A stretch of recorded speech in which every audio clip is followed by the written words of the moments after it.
Hello everyone, मैं ममता अग्रवाल और स्वागत है आपका मेरे इस यूट्यूब वीडियो चैनल में। सेट्स चैप्टर 1 क्लास 11th इसका एक्सरसाइज 1.1 हम पहले कर चुके हैं। आज हम देखते हैं इसका एक्सरसाइज 1.2। इसको देखने से पहले कुछ चीज़ों को रिवाइज कर लेते हैं कि आखिर क्या इसमें जो वर्ड यूज होंगे उसका क्या मतलब होता है। फर्स्ट है सेट। सेट्स क्या होता है? समुच्चय क्या होता है? समुच्चय means a well defined collection of objects. Well defined या सुपरिभाषित वस्तुओं का समूह। इसके पहले वीडियो में आप देख सकते हैं, मैंने पूरा अच्छे से समझाया हुआ है, फिर भी एक बार रिवाइज कर लेते हैं हम। समुच्चय लेने के लिए हम इस बात का ध्यान रखेंगे कि कोई भी कलेक्शन समुच्चय तब होगा, सेट तब होगा जब वो वेल डिफाइंड रहेगा। मतलब एक ऐसा समूह बनेगा जिसको मैं बनाऊं तो भी वही बने, आप बनाएं तो भी वही बने। अलग अलग समूह नहीं बनना चाहिए, वो होगा एक समुच्चय। नेक्स्ट हमारे पास एक टर्म आता है, लिखते जाते हैं हम क्या क्या हम पढ़ चुके हैं, उन चीजों को हम रिवाइज कर लेते हैं। नेक्स्ट हमारे पास एक वर्ड आ रहा है, पहला तो था सेट। सेट के बाद हमारे पास वर्ड आ रहा है, फर्स्ट हमारे पास आया सेट, समुच्चय। सेकंड आ रहा है एलिमेंट, ऑब्जेक्ट। एलिमेंट या अवयव। अवयव क्या होता है? जो सेट्स है, सेट का रिप्रेजेंटेशन हम इस कर्ली ब्रैकेट से करते हैं। इसके अंदर जो भी एलिमेंट होते हैं, जो भी वस्तुएं होती है, वो एक ऑब्जेक्ट होता है और उस ऑब्जेक्ट को हम बोलते हैं एलिमेंट, अवयव। उस ऑब्जेक्ट को हम बोलते हैं एलिमेंट या अवयव और उसको डिनोट करते हैं ऐसा, ई से, एप्सिलॉन। थर्ड हमारे पास वर्ड आ रहा है जो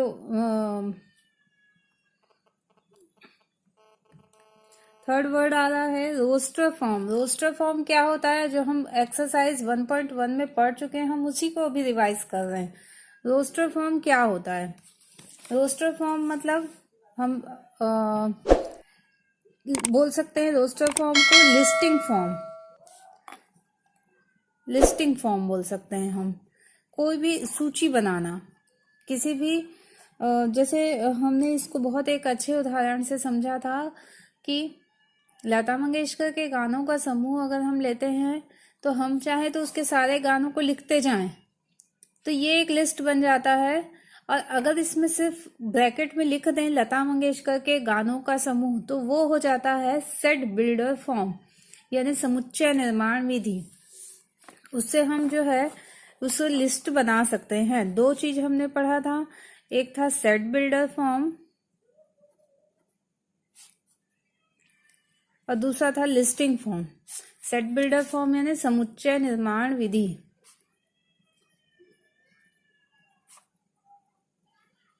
समुच्चय निर्माण विधि ये देखा था हमने। इसके बाद हमने क्या देखा? इसके बाद अब इतनी चीजें हम एक्सरसाइज 1.1 में देख चुके हैं, पढ़ चुके हैं। अब हम आते हैं एम्प्टी सेट। हमको एक्सरसाइज 1.2 स्टार्ट करने से पहले कुछ चीजों का नॉलेज होना चाहिए कि क्या होता है एम्प्टी सेट। यानी कि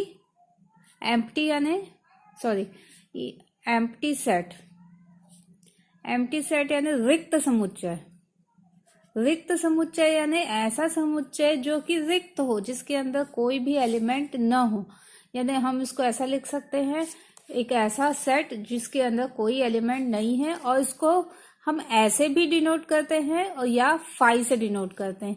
इसके अंदर जीरो भी नहीं लगाते हैं, अगर जीरो भी लिख देते हैं यानी वो भी एक एलिमेंट हो जाएगा। इसके बाद हम आते हैं फाइनाइट सेट और इनफाइनाइट सेट। क्या होते हैं फाइनाइट सेट और इनफाइनाइट सेट? नाम से ही पता चल रहा है, फाइनाइट यानी हो गया परिमित, यानी जिसको हम काउंट कर सके वो हो जाएगा फाइनाइट। फाइनाइट सेट यानी परिमित समुच्चय। परिमित समुच्चय यानी ऐसा समुच्चय जिसमें नंबर ऑफ एलिमेंट्स को हम काउंट कर सके, जैसे ABCD। अब इसमें पता है हमारे 4 एलिमेंट है। और इनफाइनाइट सेट में क्या हो जाएंगे? इनफाइनाइट सेट ये भी नाम से ही पता चल रहा है, इनफाइनाइट सेट में अपरिमित समुच्चय,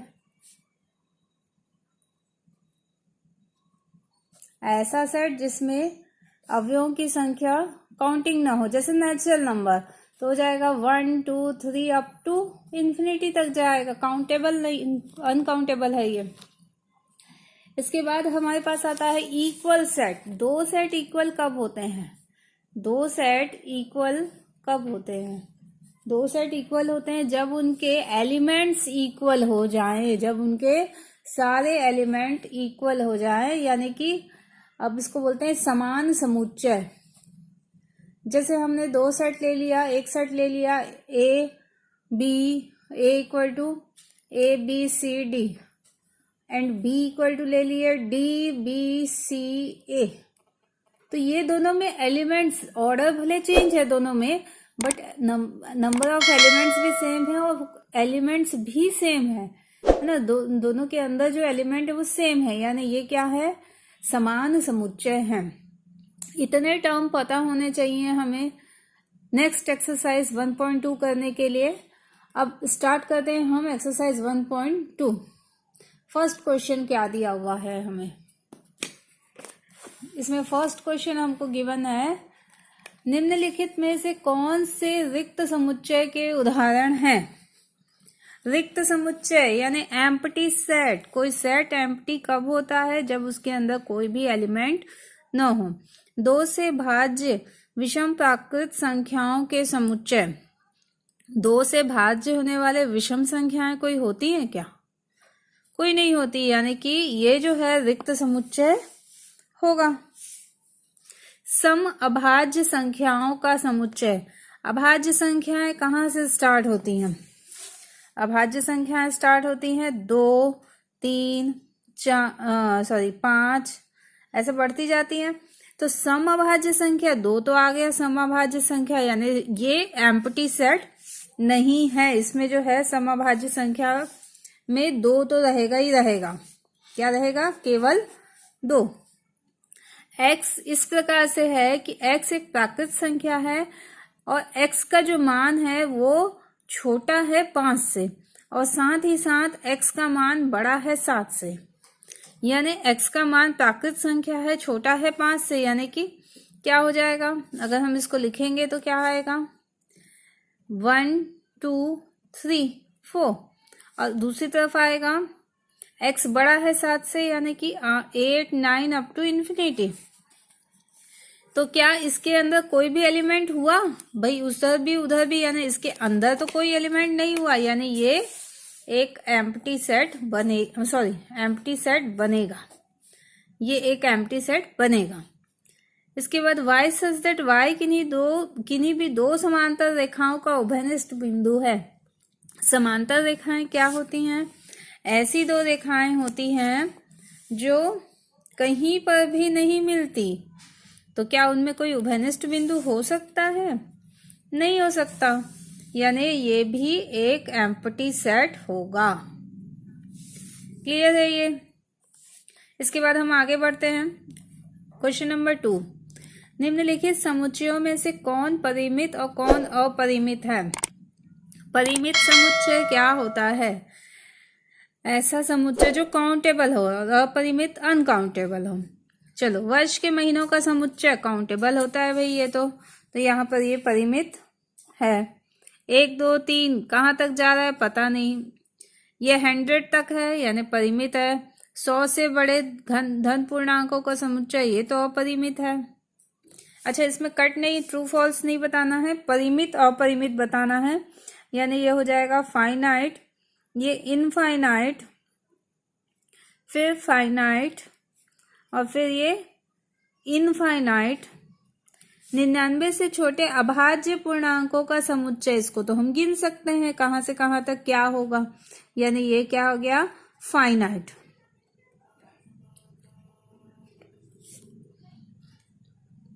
चलिए, इसके बाद हम देखते हैं क्वेश्चन नंबर 3। क्वेश्चन नंबर 3 इसी एक्सरसाइज का क्वेश्चन नंबर 3 क्या बोल रहा है?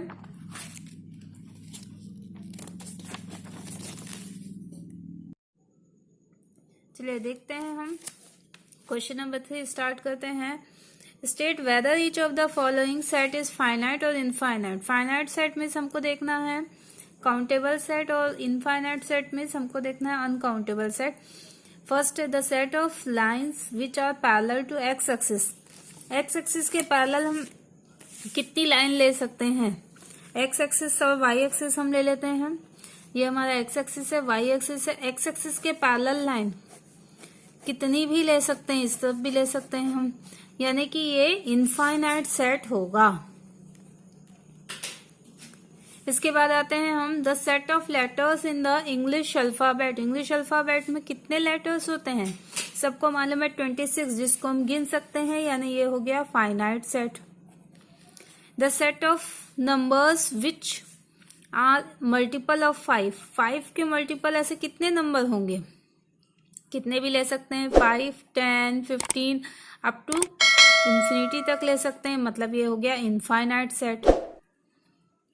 The set of animals living on the earth.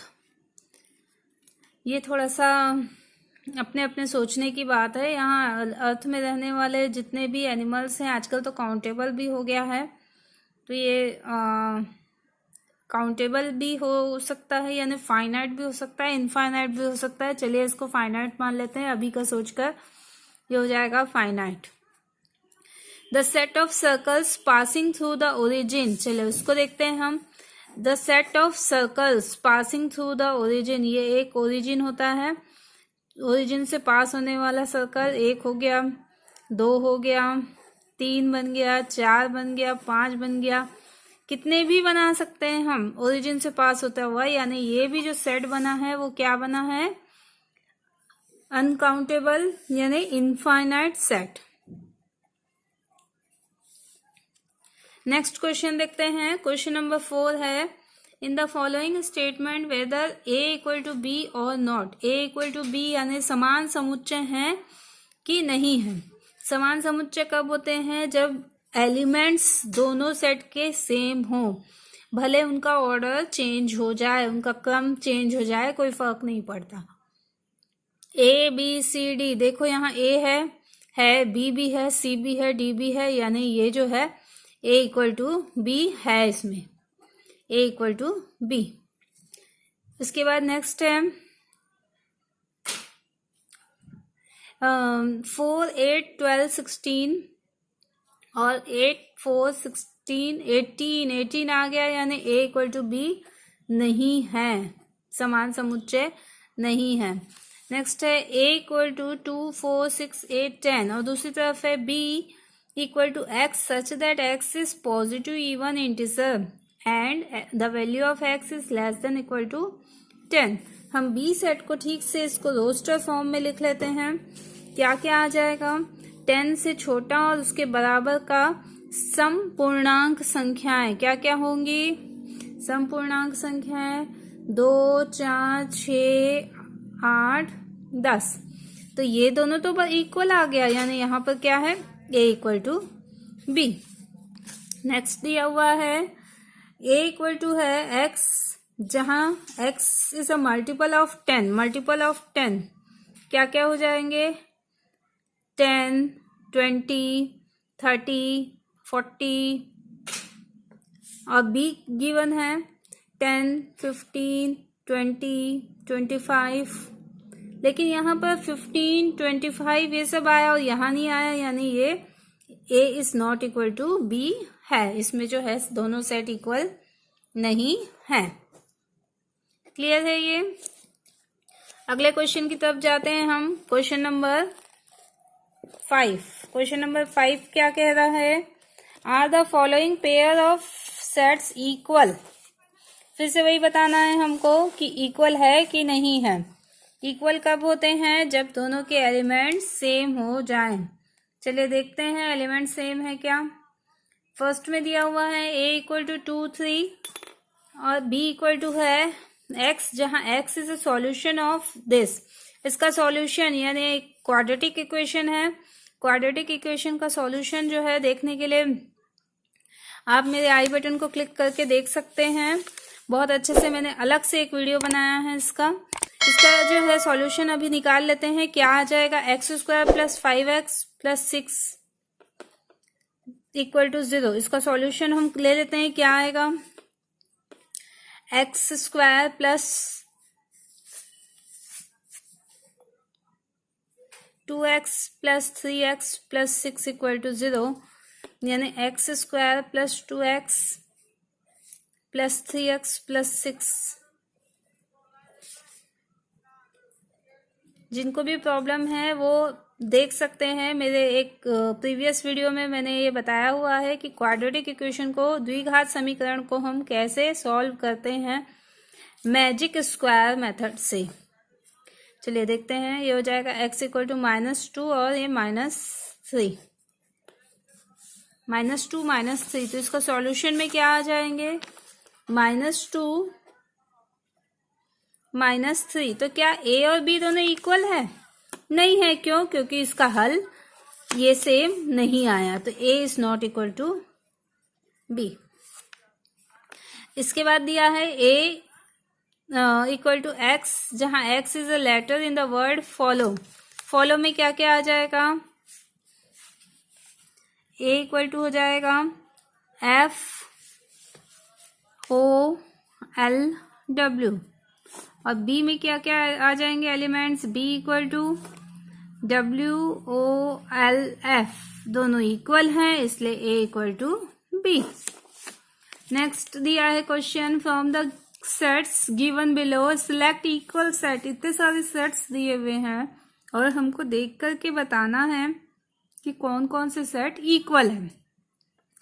चलिए देखते हैं, a इक्वल टू 2 4 8 12, a जैसा तो कोई भी नहीं दिख रहा है, इसमें 14 आ गया है। b 1 2 3 4, b और d इक्वल है, b इक्वल टू है d। Next e equal to g है, दिख रहा है, बस यही दोनों इक्वल हैं और कुछ भी इक्वल नहीं दिख रहा है। इस प्रकार से एक्सरसाइज 1.3 कंप्लीट होता है। इसके बाद आगे के एक्सरसाइज देखने के लिए मेरे चैनल को सब्सक्राइब करना ना भूलें। Thank you for watching my channel.